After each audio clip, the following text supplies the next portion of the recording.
C'est ici l'occasion de saluer le courage et la bravoure de nos forces armées qui luttent sans relâche aux côtés des patriotes Wazalendo pour défendre notre patrie. Cet hommage serait incomplet s'il ne souligne pas la détermination et l'engagement personnel de son Excellence Monsieur le Président de la République, Félix Antoine Tshisekedi Tshilombo. Nous sommes tous témoins des ressources engagées et des efforts déployés sur divers fronts pour restaurer l'intégrité territoriale et protéger les populations civiles contre la barbarie de l'agresseur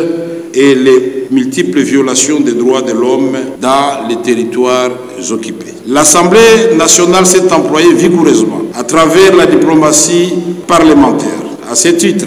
nous avons obtenu de l'Assemblée parlementaire francophone, réunie à Montréal en juillet 2024, la condamnation de l'agression rwandaise contre la République démocratique du Congo. Ce principe a été défendu et réaffirmé à l'occasion de notre participation à la réunion du comité exécutif de l'APF tenue à Canton, au Vietnam, en janvier 2025. En outre, nous avons obtenu du Parlement panafricain l'adoption d'une déclaration de solidarité pour la cessation de la guerre en République démocratique du Congo. Le périple diplomatique engagé par l'Assemblée nationale nous a conduits à rencontrer nos homologues de la France, de la Côte d'Ivoire,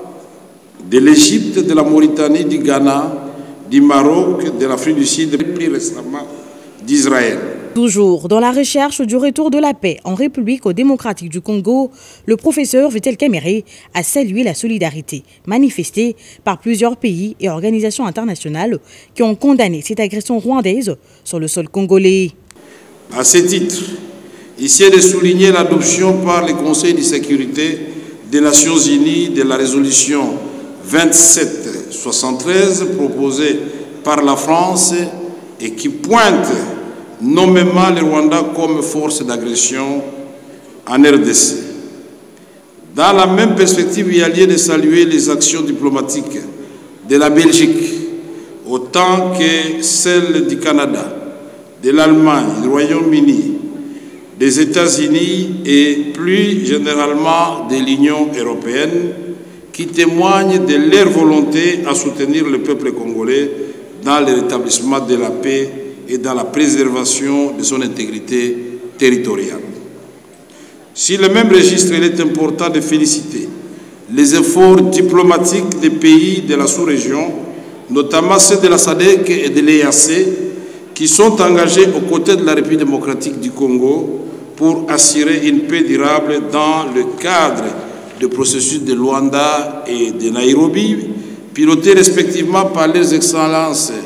Joao Lourenço, président de l'Angola, et Uhuru Kenyatta, ancien président du Kenya. Au président de la République, chef de l'État, Félix Antoine Tshisekedi Tshilombo, je voudrais exprimer ces mots inspirés des Saintes Écritures du livre des Psaumes, chapitre 32, verset 8, qui dit « Je t'instruirai, je te montrerai la voie que tu dois suivre, je te conseillerai, j'aurai le regard sur toi. » Que le Saint-Esprit vous inspire et vous guide en ce temps particulier pour s'accomplir le miracle du bâton de Moïse, afin que les obstacles les plus coriaces soient brisés et que les voies les plus inattendues soient ouvertes vers la paix.